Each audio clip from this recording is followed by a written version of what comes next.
head of South and Southeast Asia at the OECD, the Global Relations Secretariat. Thank you very much, Lucas. Dear distinguished experts, colleagues, ladies and gentlemen, it's a pleasure for me to welcome you to this 14th meeting of the OECD Southeast Asian Regional Policy Network on Education and Skills. It's a long heading for a reason. It's basically part of one out of 6 of our regional policy networks under the OECD Southeast Asia Regional Program. That's the way the OECD is working with for about 10 years already with the 10 ASEAN member countries, and this network is maybe the most robust and refined part of this program, in that it has conducted already a whole range of meetings on very relevant issues for the region. We had always in our program a strong focus on education and skills. We had a high-level regional forum, minister-level regional forum in 2021, also completely in Zoom on the subject matter. And as you know, that this network aims to foster knowledge exchange in support of national growth and regional integration by encouraging a whole of government approach to the design and implementation of skills policies. And that's really important for us, so we have education policy agencies, we have also SME policy agencies, and so on and so forth. Everyone who's involved in the skills and education chain, if you want. And as said, there have been an impressive number of meetings already of this network. The most recent ones were in 2021 on lessons learned from the COVID-19 crisis and its impact on education and skills, very, very topical at that time, obviously, and we're still feeling, of course, the impact in OECD countries and ASEAN countries alike. Then in 22, focusing on skills and partnership, recognizing that skill systems are built on strong partnership. And on last year in 23, we focused on skills for the green and digital transition. But the network has also leveraged important OECD analytical contributions, such as the OECD skills strategy for Southeast Asia, which was also presented to the ASEAN bodies and secretariat. The work on vocational educational training in Thailand, a study on that topic, and also an employment and skills strategy for Indonesia. And based on last year's overview, already skills on the issue of skills and the digital transition, it seemed logical to focus in 2024, diving a little bit deeper into the issue. And the most important theme in that, which is all of relevance for us, is the rise of generative artificial intelligence and its implications for regional labor markets and businesses, and also skills and education system. And that the latest wave of artificial intelligence, of course, is transforming, or is supposed to transform. I mean, we see only the first wave, if you want, jobs and economies, while this, of course, elevates the importance of advanced artificial intelligence skills or training of our workforces in a way on using these tools. And that includes also basic digital skills to not create further digital divides in our societies. And this meeting will give the opportunity to discuss the implications for skills and education systems, including on how lessons on strategic approaches to skills strategies can be of help. And it will discuss questions like, but not only, what are the possible implications for different sectors of generative artificial intelligence, and how can countries, in particularly in Southeast Asia, of course, leverage artificial intelligence technologies to address existing labor market challenges, and also mitigating possible risk and job losses or needs for retraining and reskilling. And finally, what skills are needed to equip the workforce and enable it to seize also the potential benefits of AI. So maybe we will see, as in many other sectors, we saw when supply was increasing, that demand is actually also increasing because human ingenuity has it that they can then do things they couldn't do before. So we may even have the opposite effect from what we all fear, an increase of employment opportunities. But this is some of the interesting questions we can discuss. And I'm very much looking forward to this discussion today, and very happy to have been able to open this 14th meeting of the Regional Policy Network. Thank you very much, and back to you, Lucas.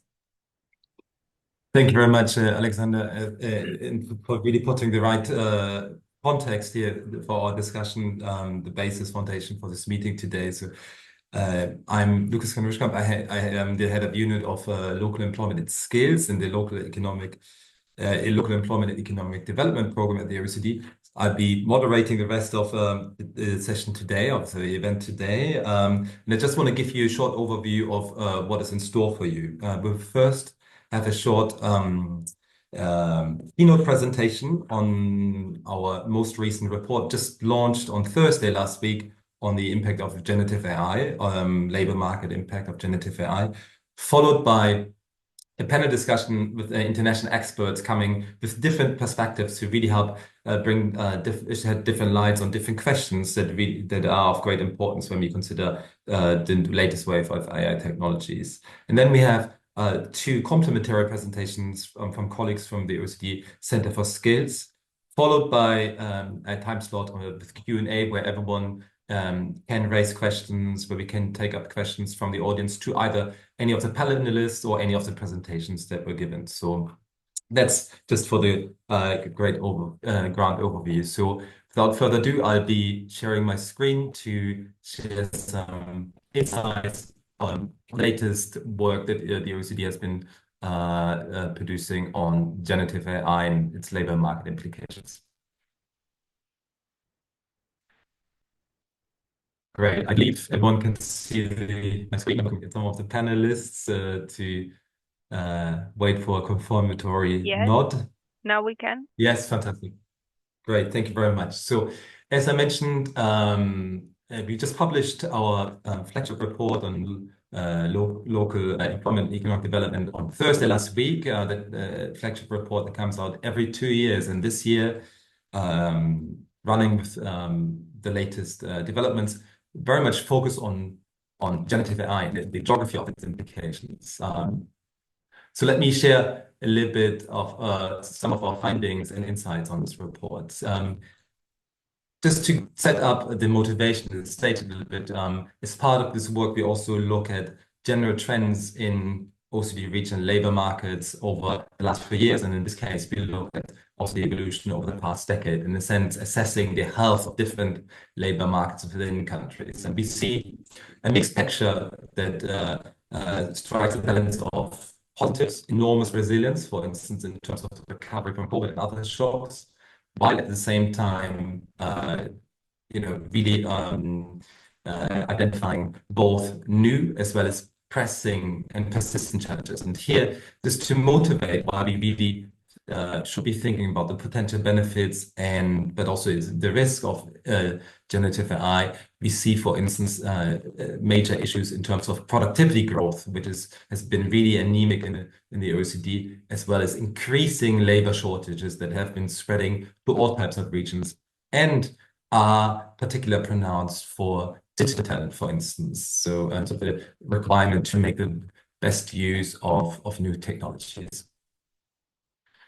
Put this into context, in fact, productivity growth has been slowing for a while, but when we look at data on the situation within countries, we see that more than half of OECD regions have been recording productivity growth of less than 1% per year over the last decade. And even worse, a fifth of regions have, in fact, experienced a decline in labor productivity. Really. So we begging the question of how we can revitalize productivity growth to raise prosperity and increase welfare for all. In this sense, in this context, the rise of new technologies really provide potentially a new catalyst for productivity growth. But not only that, they also offer an option or an opportunity or perhaps a new tool to policymakers to address other pressing labor market and economic challenges. For instance, labor shortages, aging, that is a striking problem and increasingly so across the OECD, but also in other parts of the world, parts of Asia, and even now in parts of Southeast Asia as well. And it might also help access untapped potential in workers whose potential hasn't been fully used, such as workers with disabilities, so provide access and foster inclusion, or help support, complement the work, the skills of workers by using such technologies effectively.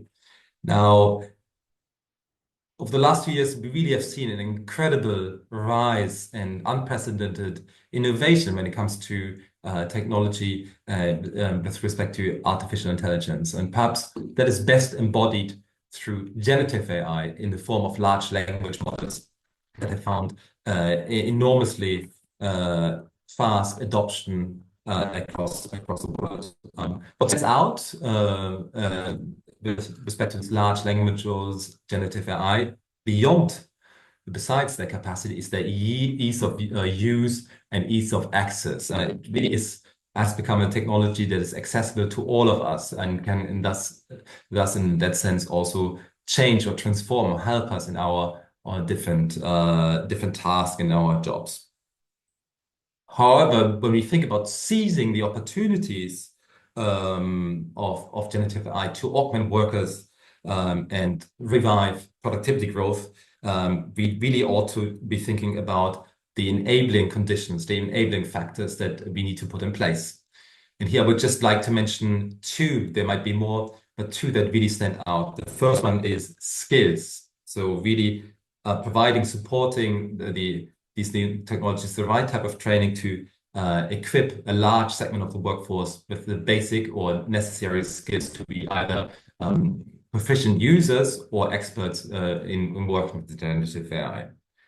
And the second element is really the adoption and the deployment of these technologies within firms in the first place, because without adoption, everything remains speculation, both in terms of risk and the opportunities. And speaking of the risk, there are at the same time not only opportunities, but also inherent risk. And we at the OECD have been having quite a lot of discussions, and there's a lot of work going into identifying these risks and putting in place guidelines to put them in check. Notably, of course, risk in terms of job displacement for some workers due to automation, but also concerns about job quality or equity in the labor market. Especially the element of job displacement through automation, job losses is coming to the fore in public discourse. And hence, one of the major questions that arises when discussing generative AI is really whether this new technology will be leading to job losses or in fact create new jobs and help complement workers. So it's the question of augmenting or automating jobs. We looked into the data on big data on labor market demand, but the honest answer is really that it's too early to say. The technology has just been around for a little bit more than 2 years, so the actual impact is still to be seen and will very much probably be dependent on context, sector-specific and place-specific factors. I should say, however, that we looked at evidence from past technology-led automation to get an understanding of how past past technologies affected the labor market. And here we see some positive signs. Overall, automation did not create and cause major net job losses in OECD regions. In fact, in most places, even those that lost jobs to automation, new jobs more than overcompensated the loss of some jobs. But there's one important caveat that we need to keep in mind when we think about how we deal and embrace these new technologies, which is that those new jobs did not necessarily benefit the workers that lost their jobs in the first place. So going forward, a particular policy emphasis in order also to create acceptability for these technologies is to focus on workers that face heightened risk of job displacement as AI finds greater adoption. Already we see that these technologies can transform some professions quite profoundly. And here, just a few illustrations on some of these occupations where some of the tasks can really be accelerated or be done using generative AI, be it for software developers, programmers, where coding really is supported in different ways, but also support to teachers and professors, interpreters, translators, and so on. And we could pick more examples on this front. So in this report, in this new OECD report, we use new detailed data on generative AI's ability to do tasks of different jobs to essentially measure the exposure of different workers and regional labor markets to generative AI. In essence, we define a job as being exposed to generative AI if at least 20% of its tasks can be done at least twice as fast with the help of generative AI technologies. And we should say that this is probably a conservative measure because the data is based on information from 2023. And ever since, we have seen a rapid development, such as the greater integration with existing software and so on, which might amplify the ability of and capabilities of generative AI to support or transform jobs. So let me emphasize two things before I move to the main findings. The first one is when we think of exposure, this does not mean use of generative AI. Whether jobs are actually transformed depends very much, again, as mentioned earlier, on the adoption of AI. And the second point is just to reiterate that exposure could be good or bad. It's a potential. It could be produce a lot of benefits, but it could also might induce some costs for some specific workers. And again, the impact is likely sector context and place specific. So let me just emphasize or highlight a couple of important findings from this analysis for 35 OECD countries, which might also shed some light on the possible implications for ASEAN countries. First, we see that generative AI could have a wider labor market impact than previous automation technologies. We see that already more than a quarter of workers across the OECD are exposed to generative AI. And this share of the workforce exposed to generative AI could exceed 70, in some places 80%, as these technologies are better adopted, are integrated with existing software or other technologies. The second finding to highlight is really that the possible impact of generative AI differs widely across places. It reaches almost half of the workforce already now in some OECD regions and cities. And within certain countries, we see huge disparities. So it's very, very much place-specific results. Overall, we see the range of exposure differing from 13 to 48% across the OECD. And within countries, oftentimes a difference, an astonishing difference of 2 times higher or more exposure in the most exposed region compared to the place that is the least exposed to generative AI. What we also document is that metro regions are right now significantly more exposed than other places to these technologies. And this will only continue as these technologies develop and find better integration, which could both intensify and broaden the impact on more workers in different labor markets. The third major finding that I'd like to share with you is that we document large urban and rural differences, with generative AI already able to transform 32% of urban jobs compared to around 21% in non-urban areas. Within countries, we see huge discrepancies between cities and rural areas of a factor of up to 2 to 3. So 2 to 3 times higher exposure in cities compared to rural areas. And that really certainly also comes to the risk if we think of the potential productivity enhancing benefits of generative AI, this could only exacerbate existing regional economic and labor market inequalities within countries.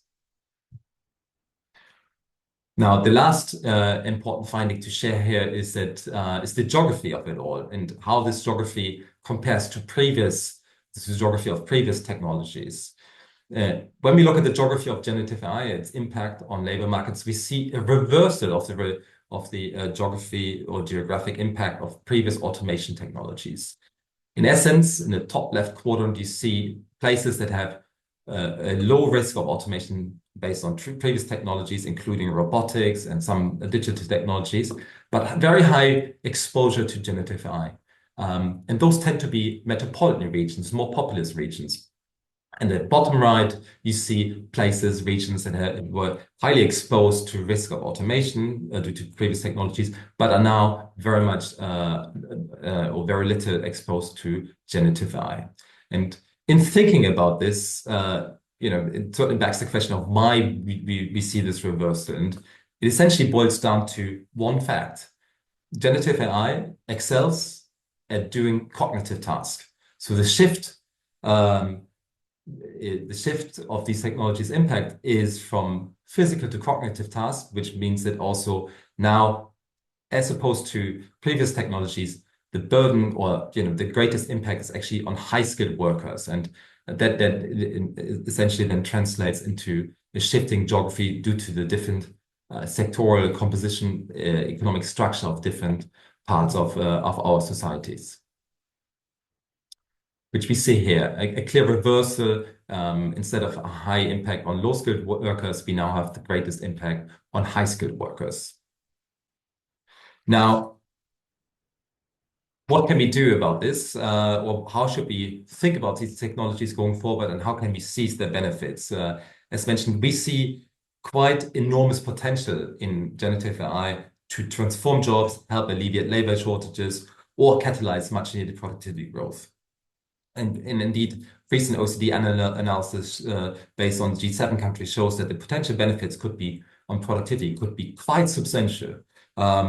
Now, seeding these opportunities for all while managing at risk does, however, require decisive actions, local actions, national policies, and so on.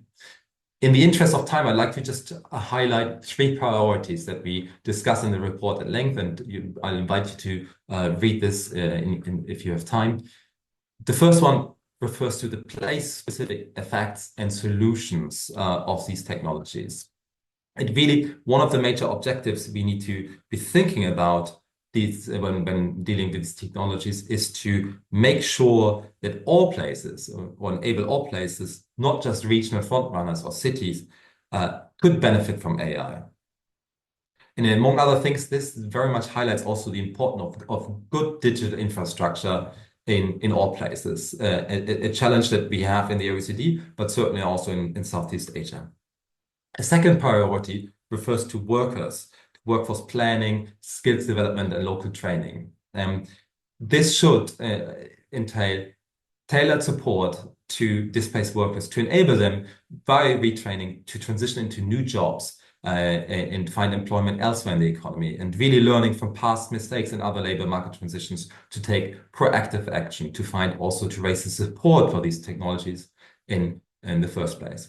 But it also should entail a revision of regional skills provision systems in order to both equip a large segment of the workforce with basic digital literacy and AI literacy on the one hand, and also produce some of the expert skills that are needed to use these technologies effectively.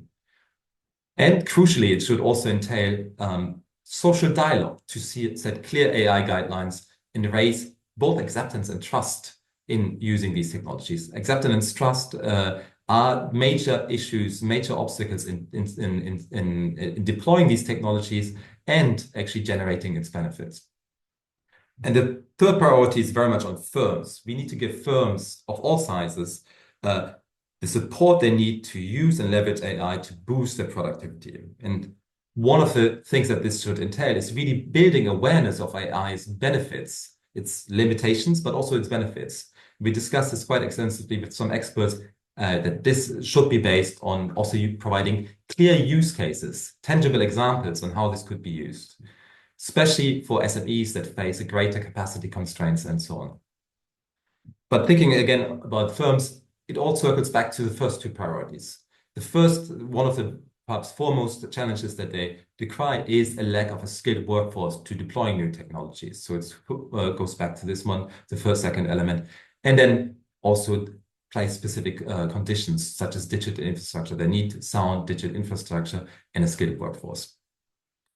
These are some of the main insights and policy considerations. You find many more details in this report, which you can find scanning its QR code or on the OECD website. The OECD has gone open access, so all our publications are available for free now on the website. So with this, I stop here. And without further ado, we will be transitioning directly to our panel discussion today. Very delighted to be welcoming three international experts to our panel, and we'll be taking a number of rounds of questions, starting with Dr. Jocko Murakowski, who is the Chief Academic Officer at the Australian Institute for Advanced Technologies. Really very much appreciate that you make the time. I know it's very late for you, Jocko, today.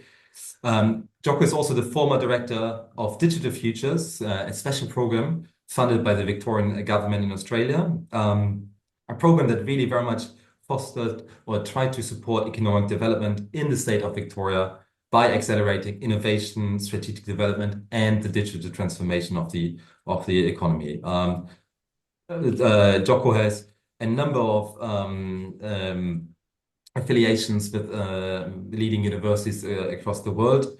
But without further ado, Jocko, I really would like to hear a little bit from you based on your different hats that you bring to the table about, find out a little bit about your experience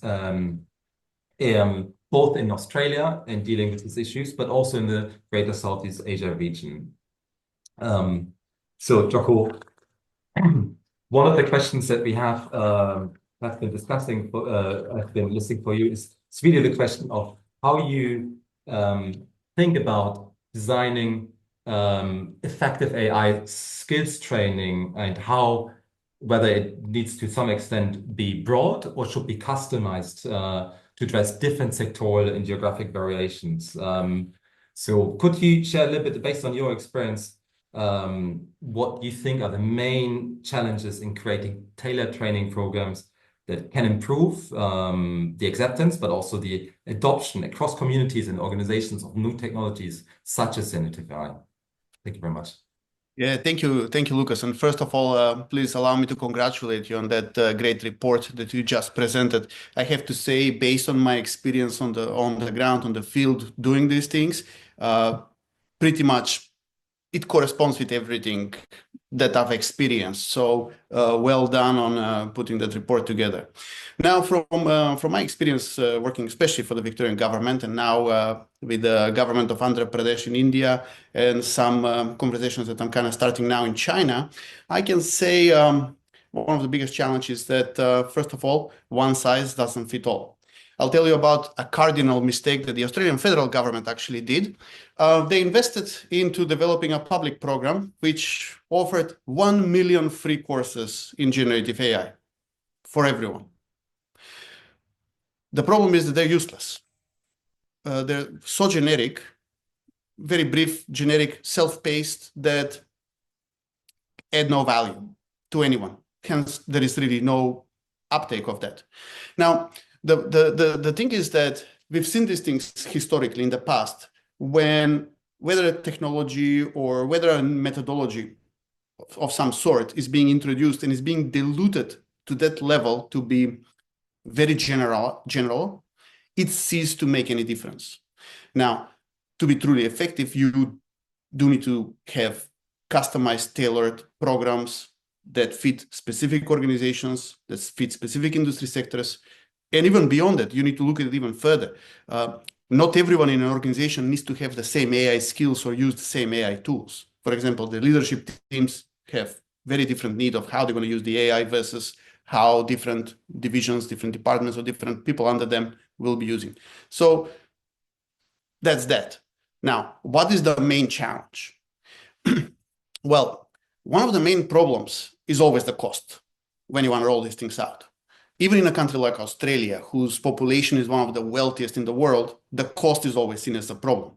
Developing a custom AI training program that is tailored to the needs of a specific organization and to the different categories of staff within that organization can be a costly exercise. This cost for enterprise level organizations may be insignificant. However, for small and medium-sized businesses, this cost becomes a serious obstacle.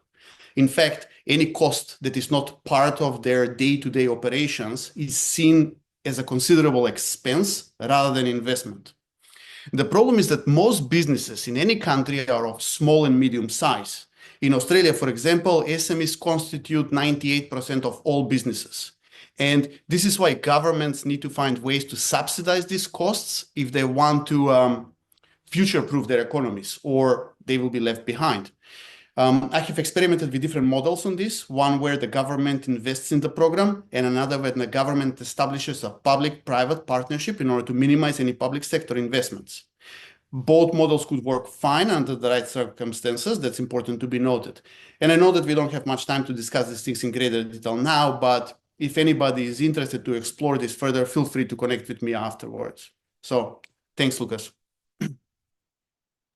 Great, thank you very much. You nicely highlighted some of the challenges, also the issue of using this one-size-fits-it-all approach, and some of the difficulties in how we should be or would be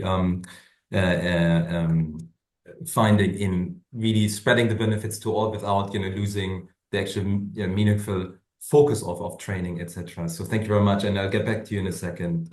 Next, I'd like to introduce Jiufang Tai, who's the digital economy lead at Skills Future Singapore, which is a national initiative in Singapore that supports lifelong learning and workforce development with the goal of really equipping individuals and businesses with the skills to stay competitive in a rapidly evolving economy. Jiufang, Skills Future has multiple initiatives to help professionals transition into new roles, including AI-focused programs. How does Skills Future Singapore use data? I know this is a strong focus of your institution. Use data to understand the varying skills needs of workers and organizations across different sectors and places. So could you share a little bit of what you do in terms of analysis? What data do you consider useful? And what trends and gaps may have you perhaps already identified when it comes to the existing workforce? Okay, thank you, Lucas.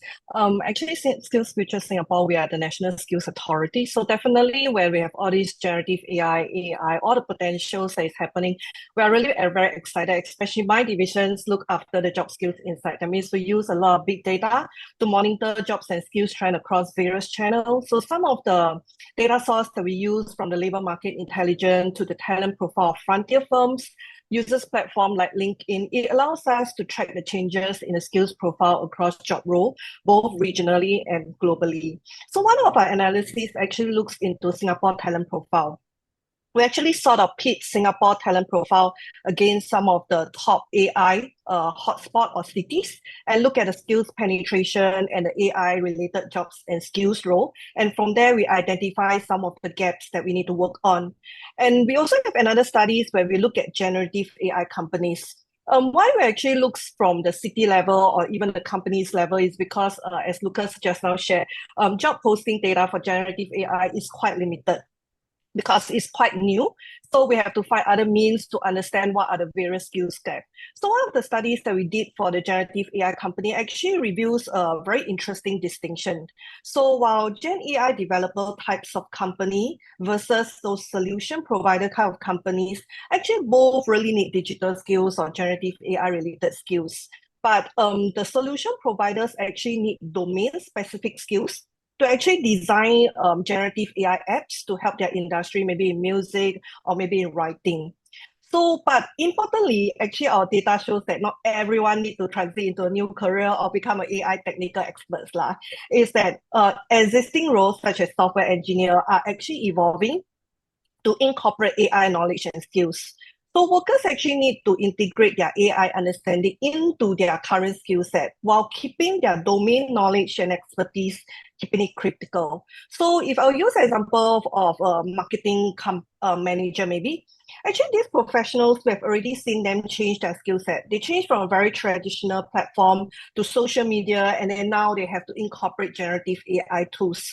But actually these tools optimize still what they're doing. That means campaign, marketing spending, but the core skills like customer orientation, creative thinking, brand management is still the fundamental. So in terms of Skills Future Singapore, we also monitor growth in terms of skills demand and transferability. And we actually annually publish a skills demand for future economy. So for the next edition, 2025, that will be launched next month in January 2025, we actually will be publishing AI-related job skills and analysis. So hopefully everyone can watch out for it. Thank you, Lucas. Thank you very much, Jeffang. Very interesting insights that just taking away two really important points. That the first one is not everyone needs to be an AI specialist, but it's really about the evolving needs of roles. So getting a basic understanding of AI and using it where appropriately. And I think you also mentioned that not everyone needs to be sort of a hotspot for generative AI, large language models, but it's more about like sort of a local niche that you can create for yourself. So not every place needs to become a Silicon Valley, but can still reap some of the benefits from these technologies. So thank you very much. I'd like to very much then welcome our third speaker, Stéphane Gruyat, who's the coordinator of lifelong learning on artificial intelligence at the Flanders AI Academy, or also called VAIA. VAIA facilitates the adoption of AI in Flemish companies in Belgium by offering AI training courses, tailoring them to meet sector-specific needs and acting as, I suppose, a bridge between academic research and industry expertise. So thank you very much, Stéphane, for joining us today. As mentioned, you collaborate quite extensively with universities, Flanders, to gather intelligence and deliver training tailored to the specific needs of workers and organizations. And I know a strong focus of yours is also on SMEs due to the social fabric of Flanders economy. Would you be able to share with us a little bit on how you approach bringing together academic experts, businesses, and sectoral insights to identify the most pressing AI training needs? Yes, thank you, Lucas, and good morning, everyone from Flanders in Belgium. One of the biggest reasons at this moment of limited AI adoption in Flanders, and I think in general in Europe, is the lack of knowledge and skills. And I think that's clear also from the report you presented, Lucas. And the best way, and according to lots of surveys, lots of research, the best way to bridge the AI skills and knowledge gap is through training and reskilling programs. And therefore, I think it's important to know that VAIA, so that the Flanders AI Academy, is not a standalone project, but we are a stakeholder, one of the stakeholders of a bigger Flanders AI policy plan. I can share the link afterwards in the chat and afterwards in the communication. So that means VAIA takes a quite unique intermediate position between, on the one hand, the academia, so universities and college universities, technical universities. That means literally VAIA is embedded in all those academic partners and those academic institutions. So every member of VAIA is embedded, is affiliated to one or another university or college university. For example, one stakeholder, one partner in the policy plan, the Flanders AI policy plan, is the Flanders AI research program. And I can also share the link afterwards or in the chat. So that's a collaboration between all universities, Flemish universities, and that's really the hardcore fundamental research, AI researches. So that means together with VAIA and together with, of course, the AI research program, we can look towards the future and to what are the challenges, what are the opportunities, the issues of AI in 5, 10, 15, 20 years maybe, So that's very interesting. That's very important to know, so that we can capture the knowledge and the skills from academia, our academic partners on the one hand, and on the other hand, we are very much involved with businesses, with the private sectors. So we're collaborating with business representatives, with federations, unions, and so on. And very important on that is that we talk with on the one hand the employee side, and on the other hand the employer side. I think that's very important to stress in the matter of, or in the context of AI, technology as AI, that employers and employees talk the same language, because that's and sometimes that's difficult. They have different speeds and so on. So it's very important that we put them on the same line.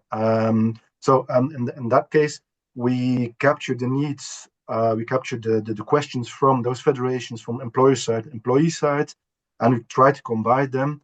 So the academic expertise and knowledge and the needs and the questions from the business side and the private sector, we try to combine them in the form of workshops, trainings, reskilling programs, and to improve the knowledge, the AI knowledge and skills in Flanders. And also, I'm referring to Joko. I think it's Joko mentioned it.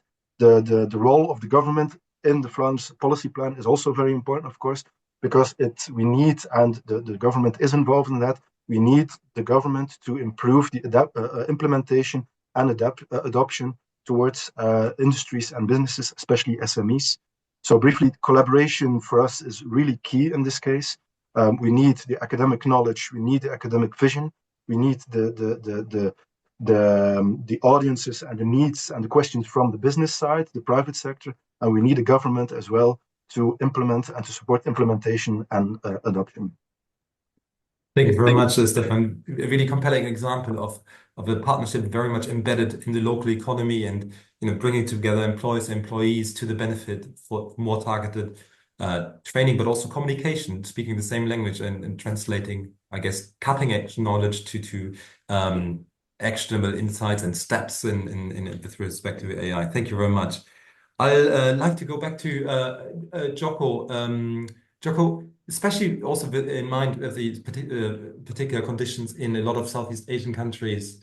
Already at the OECD, we see that many regions face challenges in basic infrastructure, digital literacy, or awareness of new technologies and the potential benefits. That's, of course, pronounced, especially in some rural areas. So based on your experience on the ground and also discussion with different policy makers, what foundational steps do you recommend to build the capacity and, well, in all its forms, to needed really for AI adoption and use in firms and by workers? Thanks, Lucas. I was looking into this type of thing specifically in Australia, because even a country like Australia well actually has a lot of unique challenges that actually can correspond with some of the challenges that some other countries will have. Australia has a large territory, but a very small number of people. The entire Australia, which is a continent, has like 26 million people, most of them living in a few major cities on the coastline. The rest of it, they're like islands on dry land.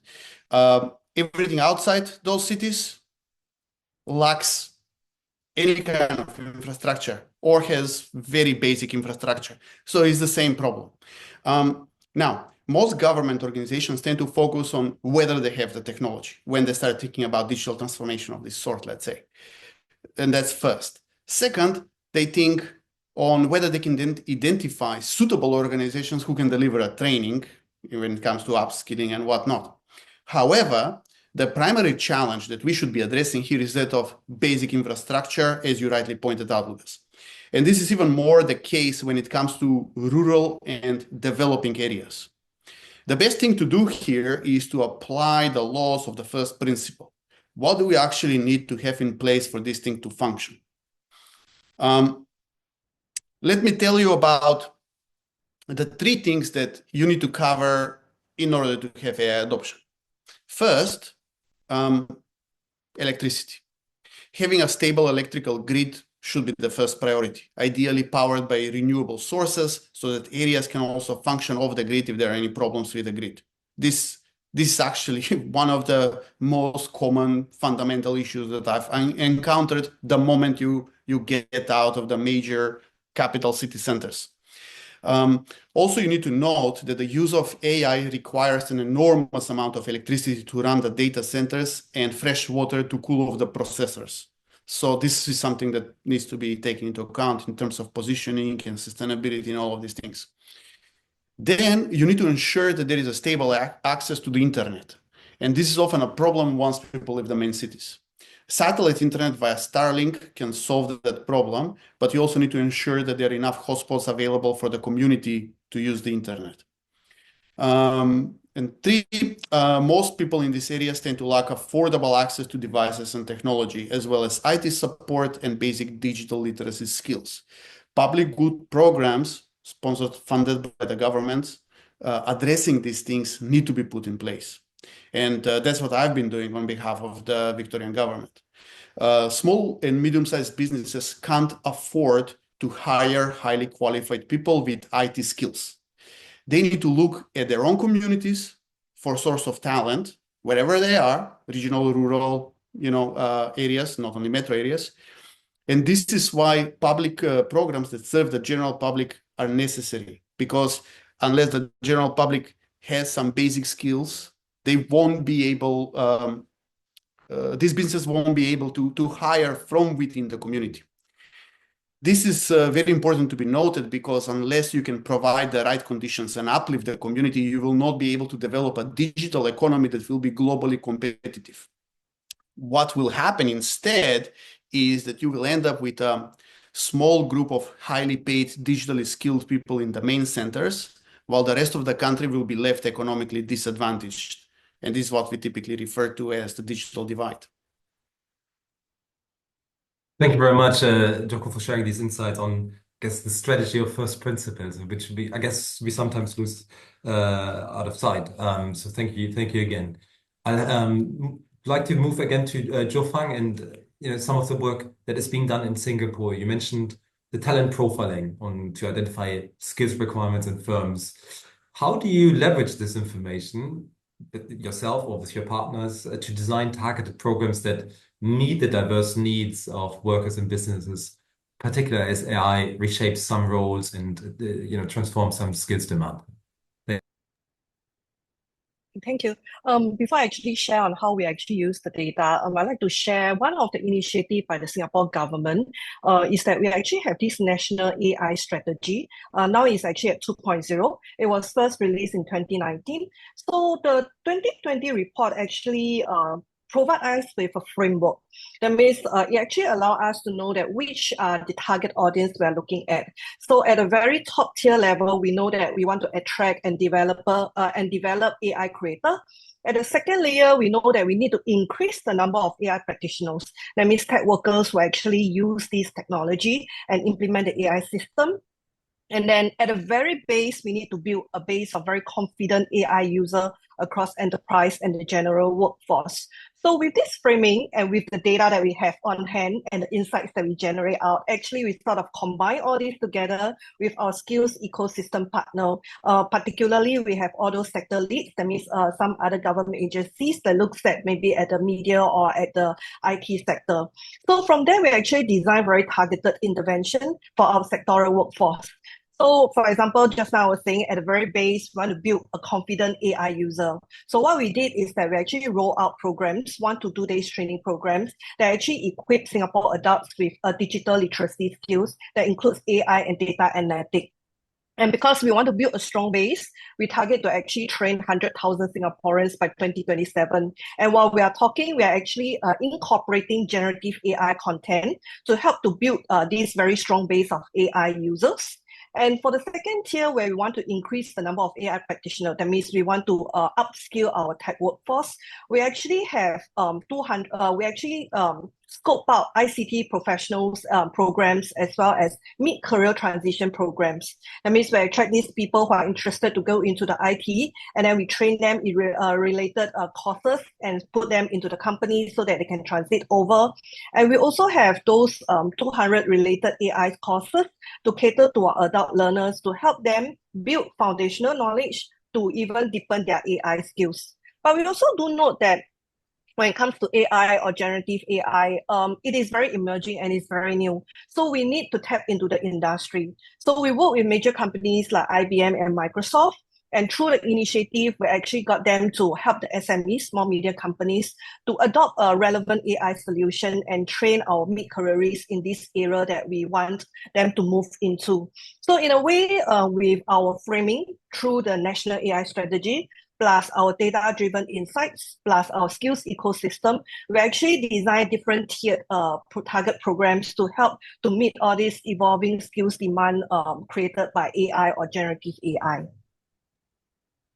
Thank you very much, Yufang. Very impressive, and also this emphasis on mid-career changes, workers that are hardest to mobilize and retain is very insightful for us. Stefan, coming back to you again, I think VIA emphasizes a lot, and you illustrated this nicely with co-creation in demand-driven training. How do you identify specific training requirements and address barriers as well, especially for SMEs and workers who may find it very challenging to even anticipate or envision the impact of AI on their day-to-day lives? Well, actually, I see two kind of training requirements. Firstly, there's the requirements for specific content, and that's a difficult one because we notice that professionals, people from businesses and SMEs, at this moment, mostly they don't know what they need if you ask about AI solutions and AI technologies. So they are not very much aware of, they know AI can be a solution for a problem, for a specific challenge, but they don't know at this moment, they don't always know how to articulate that need or that specific challenge. And that's a big issue, of course.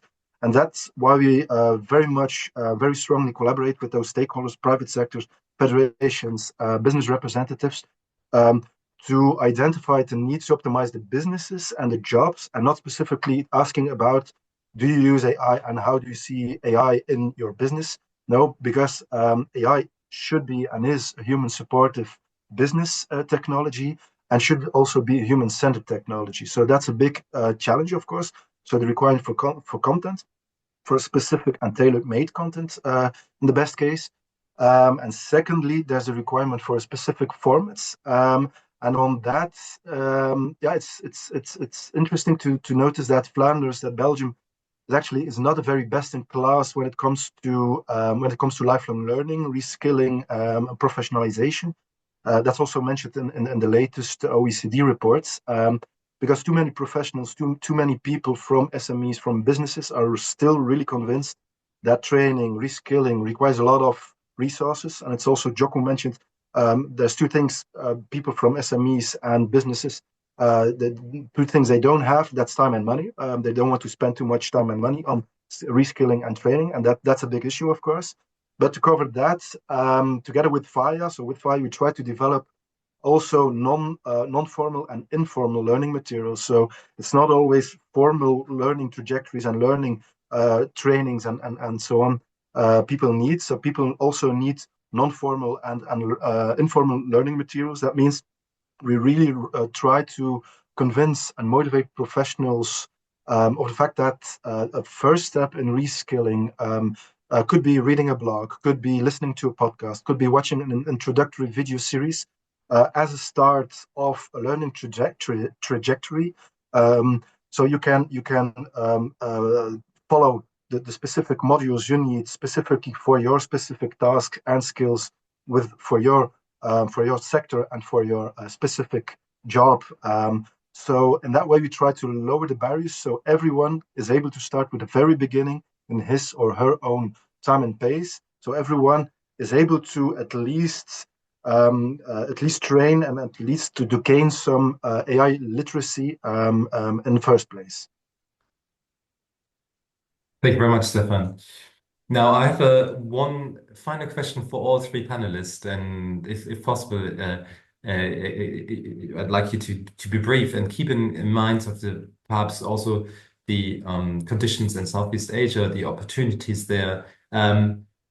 Based on your experience, what would you share in terms of one major lesson, one major insight that would help prepare workers in organizations for the adoption of generative AI? What is the one most important, crucial thing for you that really needs to come to the fore of policymakers thinking about this? And whoever wants to go first can go first.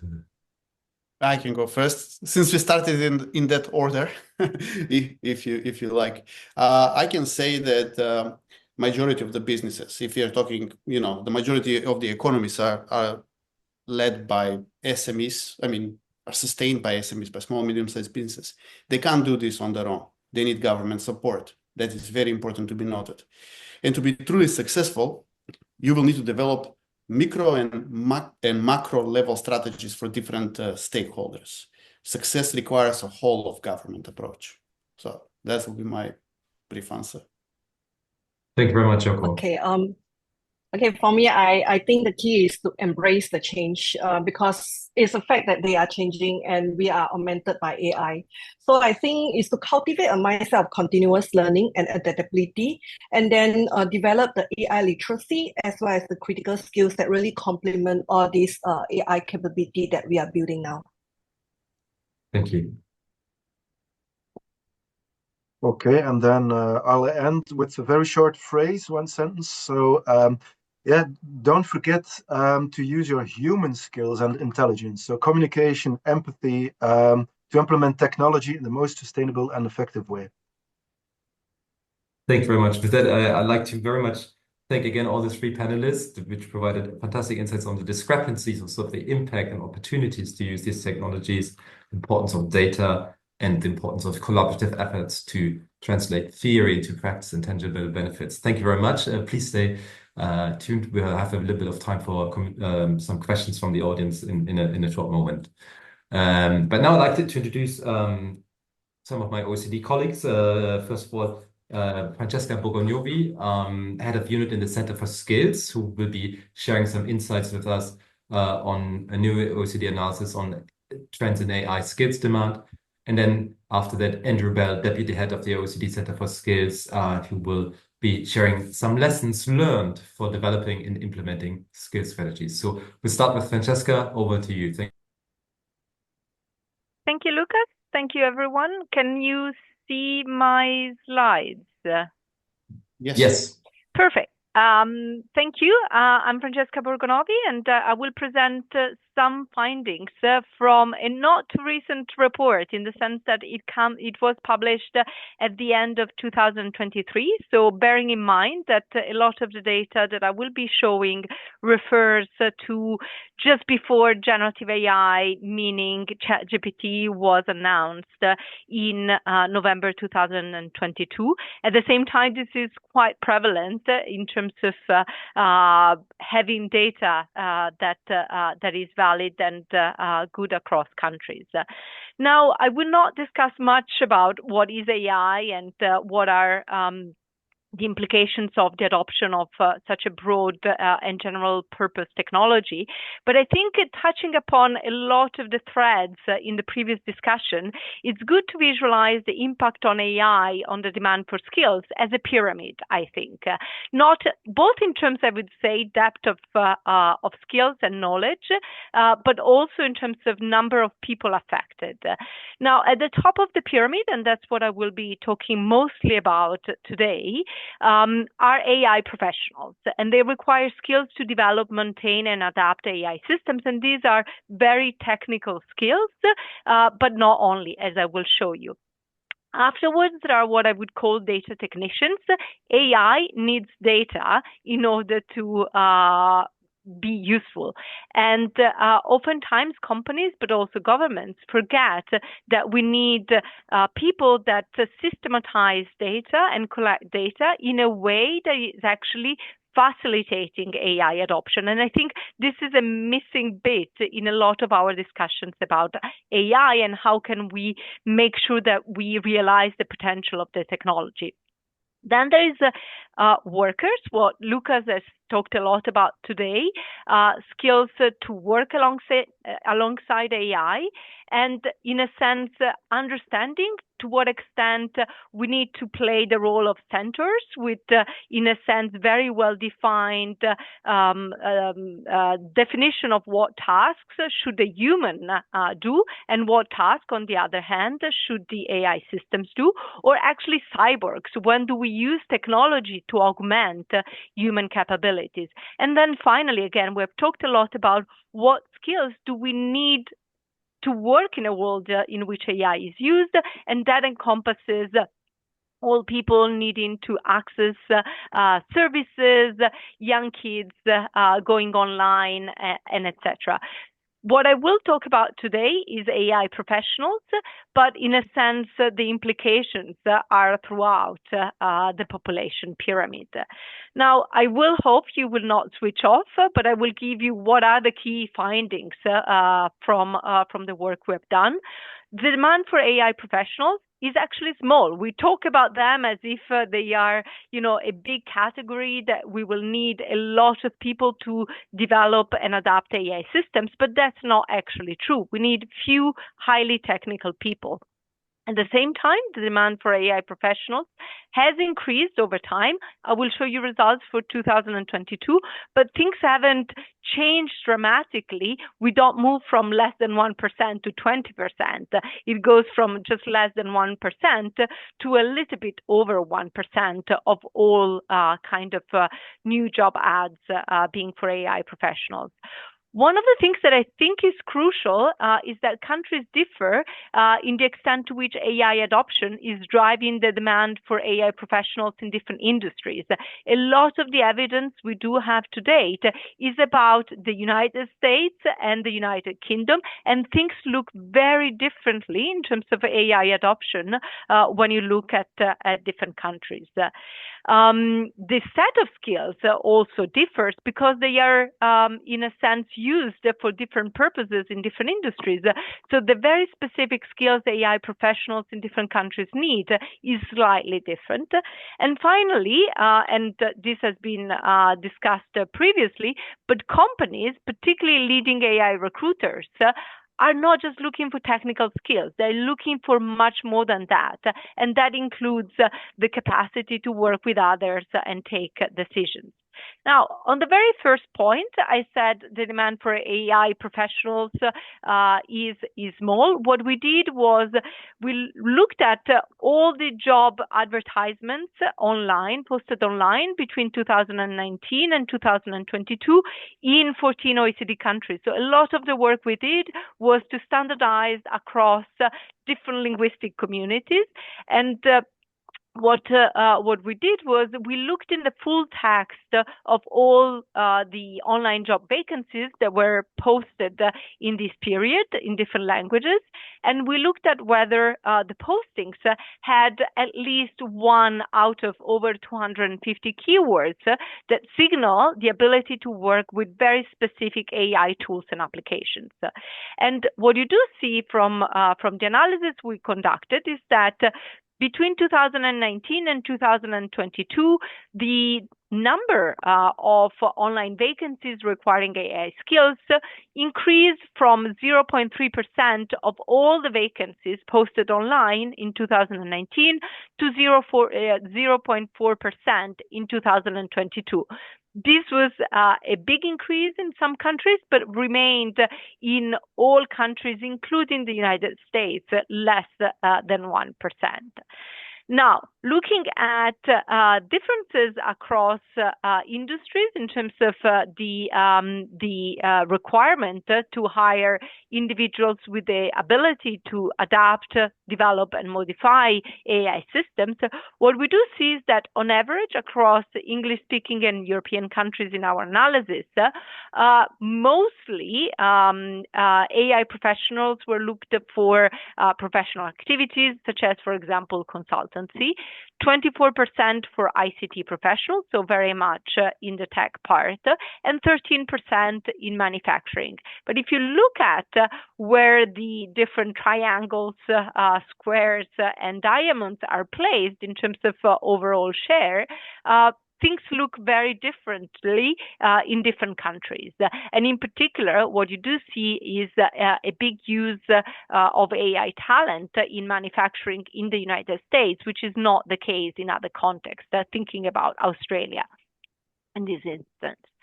Another thing that we did was we bundled all these over 250 keywords that are related to being proficient in AI system development into 7 broad categories that range from the more general, like machine learning and artificial intelligence, to the very, very specific, like autonomous driving. And what you do see is that mostly AI professionals are required to have broad general ability and technologies, such as machine learning and artificial intelligence, but things look very differently across different countries. In particular, when you look at Sweden and France, you see a big requirement of AI professionals in the context that have skills specific to autonomous driving. And this is because in these countries, AI adoption is especially concentrated in car manufacturing. And finally, I wanted to re-emphasize again that in companies that are looking for AI developers, of course, are looking for technical skills, but they're looking for much more than that. And particularly when in this graph you see top AI means top AI recruiters, companies that really search for a lot of AI professionals. And these companies in particular, but not only, look for highly human qualities like leadership, management, communicating with others, the ability to solve problems. So even for the very, very technical profiles of AI professionals, companies are looking for well beyond the AI technical skills. And with this, I would like to thank you for your attention. Thank you very much, Francesca, for being really so much on point, keeping it in time, and very much for the insights and provided the nuance, right, about the different categories of impact we should be thinking about. This is a very insightful finding that even for AI professionals, it's not only about AI skills, but really the combination and the interaction with the other skills. So thank you very much. So we'll move on to the next presentation by Andrew Bell, Deputy Head of the OECD Center for Skills. Andrew, the floor is yours. Right.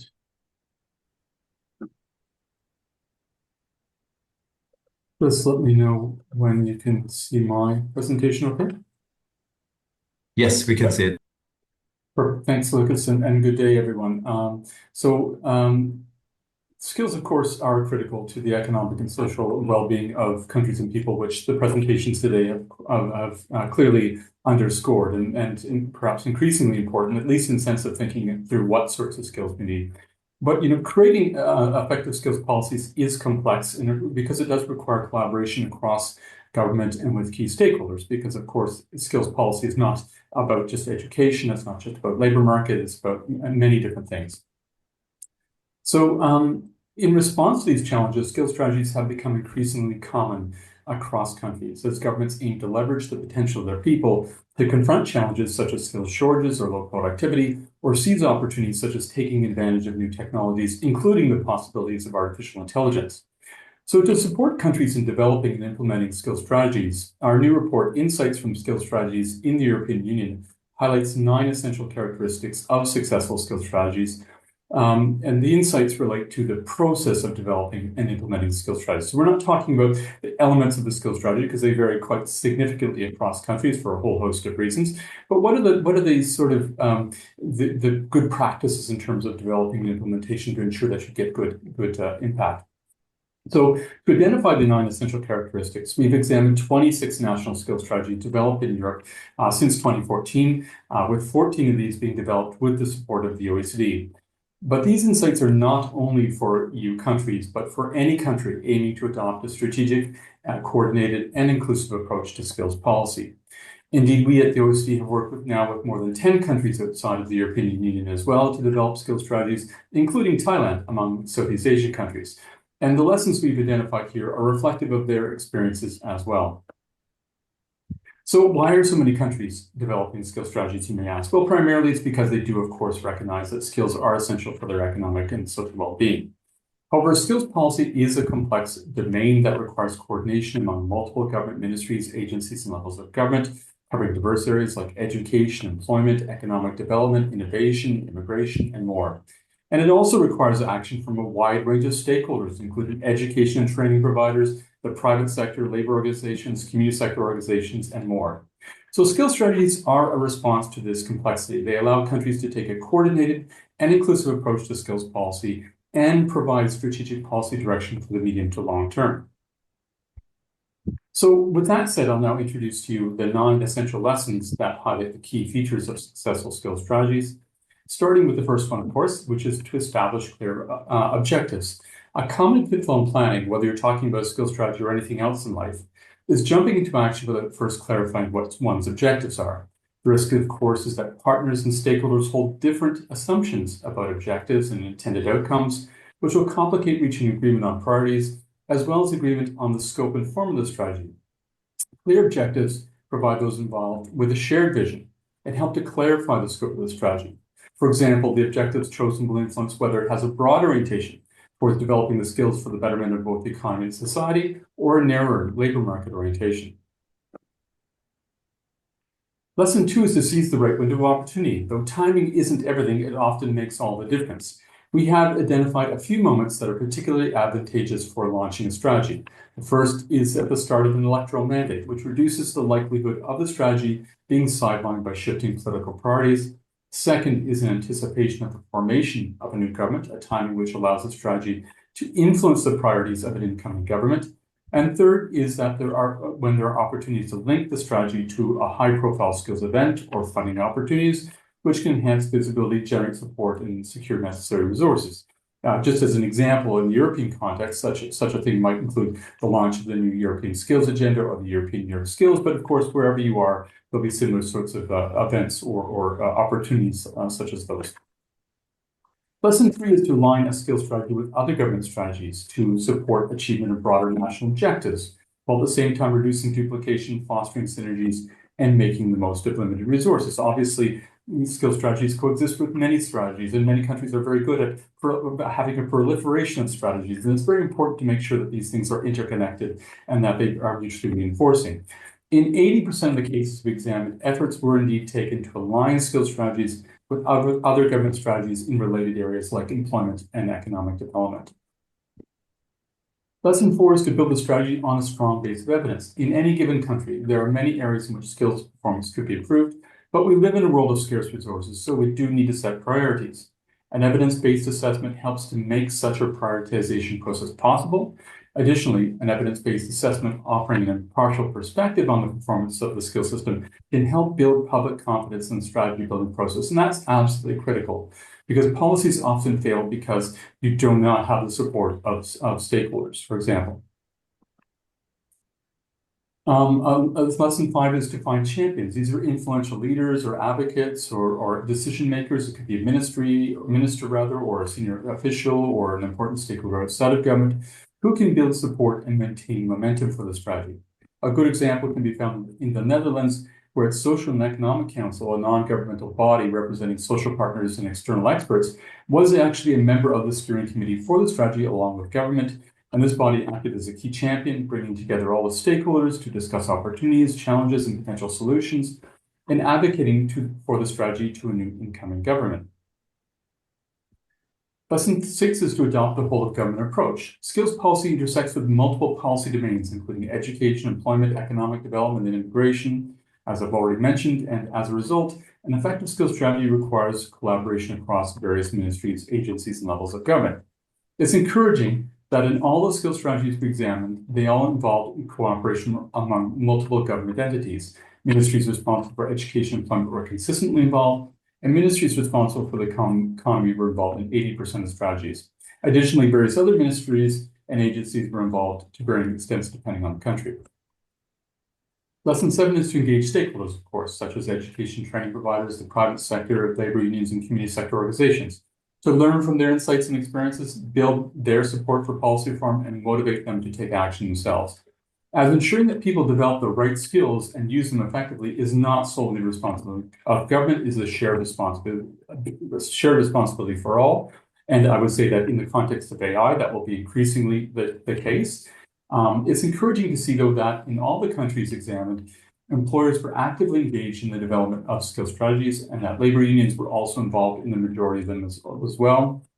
Additionally, various other stakeholders were once again involved to varying extents depending on the country.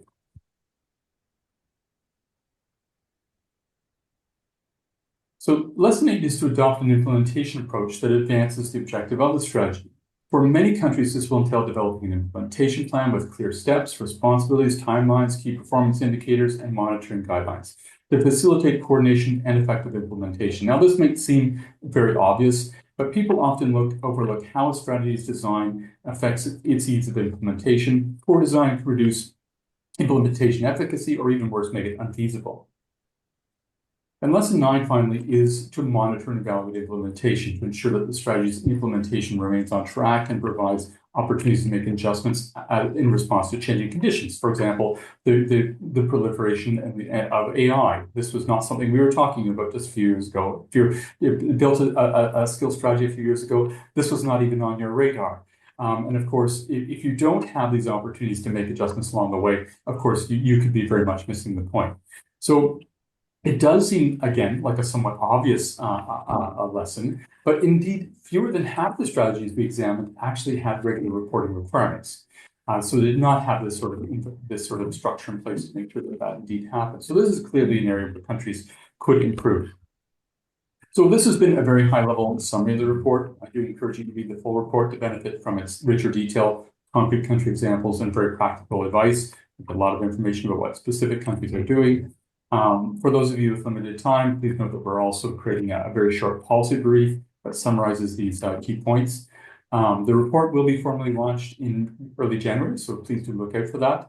And I'd just like to close by saying that, thank you very much for listening in. To learn more about our work on supporting countries to develop skill strategies, please explore the provided web links or reach out to us directly. So thank you very much for your time, and I'll hand the floor back to Lucas.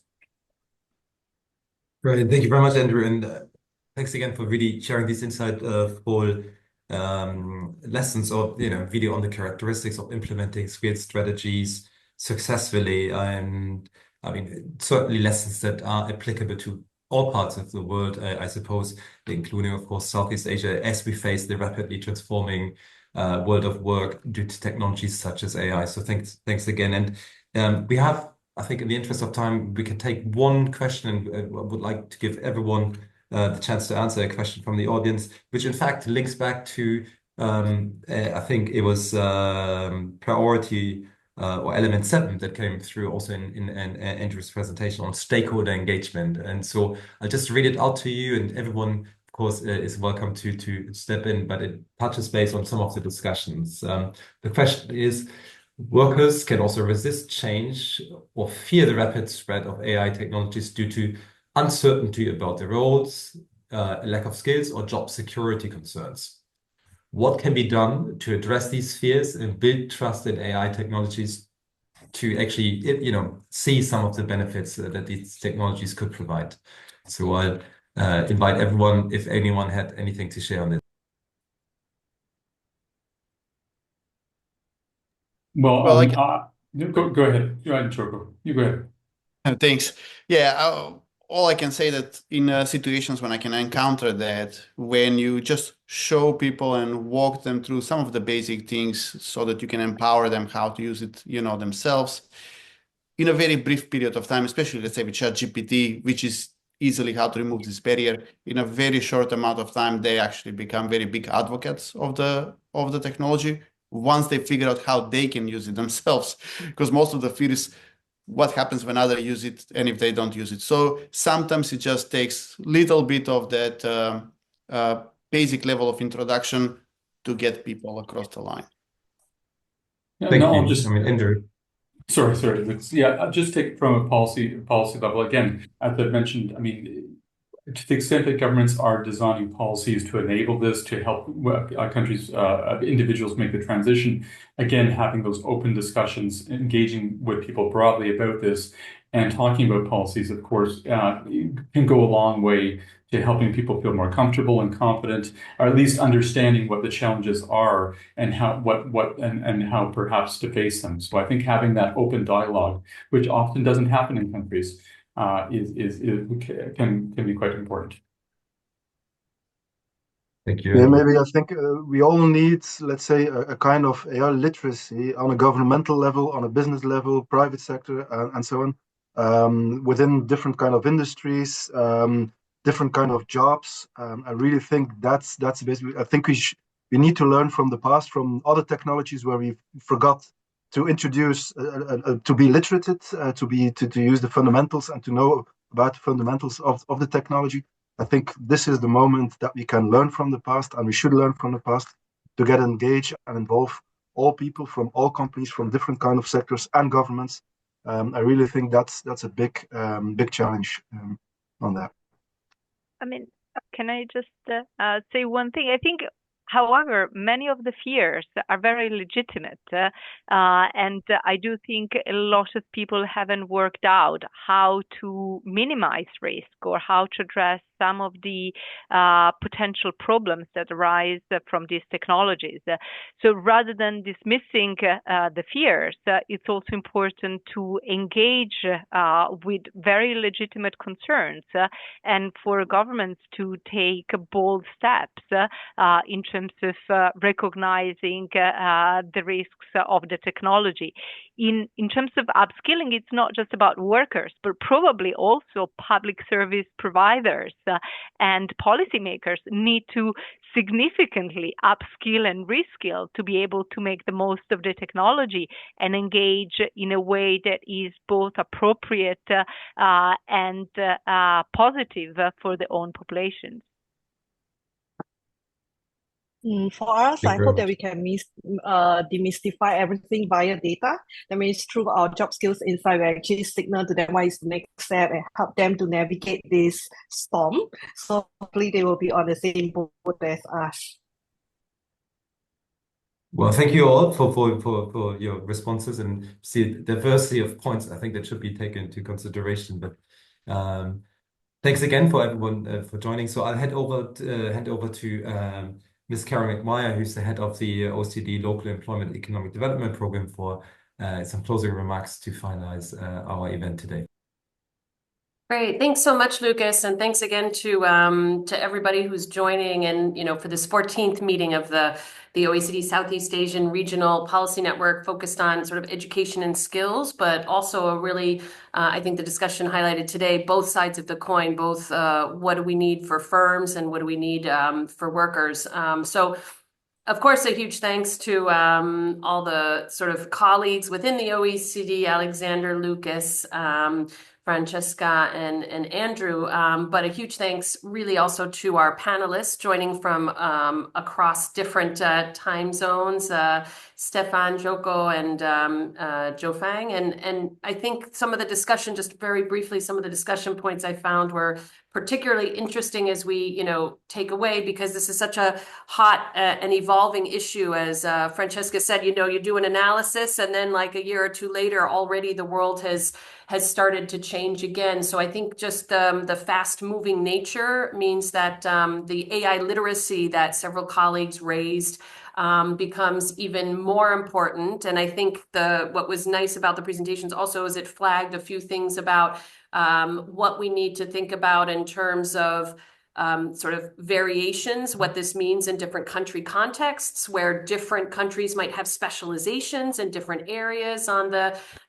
sort of high end of the AI skills and where those are being applied, as well as, some of the comments earlier about, we needed that literacy for workers, for firms, for public sector, and, that these skills are also linked with, and several of the colleagues mentioned, some of these other kinds of bundles of softer skills, and the human touch, I think, is human skills, as Stefan mentioned as well, that that we need to think about these as a bundle. And I think, some of the examples we had with what Flanders is doing and really thinking from a sort of a big picture perspective on how this is used for a place's sort of development, but also with specific, AI academies. I think, Singapore and, your emphasis on data and demystifying with data will be very interesting. And I think, all of us have an opportunity to share from Southeast Asia, from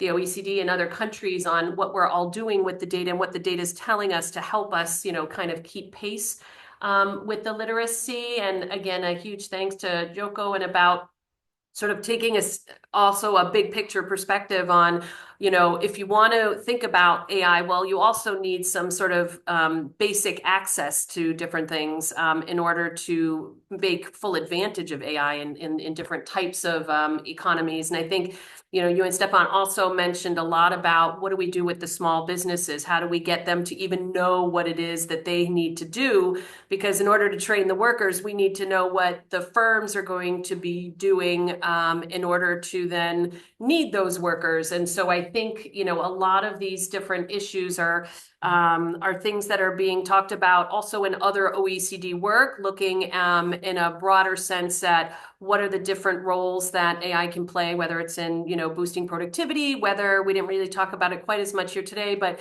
addressing in some areas labor shortages. So I guess, looking ahead, just to flag for all the colleagues here in the virtual room, there's a lot of different work coming out of the OECD on AI and these different issues. Just as a reminder, and the colleagues I think have put in the chat some of the reports coming out.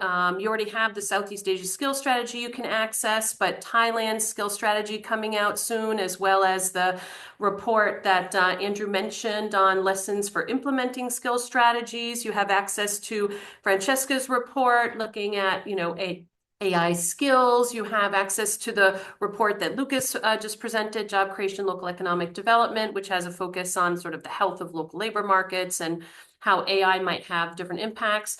And then, don't hesitate to reach out and make suggestions for the next edition, the 15th meeting, which we will, of course, get set up for next year. So if there are some hot topics you think within Southeast Asia and for your governments are particularly relevant, don't hesitate to reach out. So maybe just since it's now, we're at the 10 o'clock hour here. So just again, a huge thanks to everyone for the dynamic discussion, and look forward to continuing the discussion in 2025. Thanks to all in your respective time zones, early, late. Thank you. Thank you. Thank you. Thanks a lot. Thank you. Bye-bye. Bye. Thank you. Bye.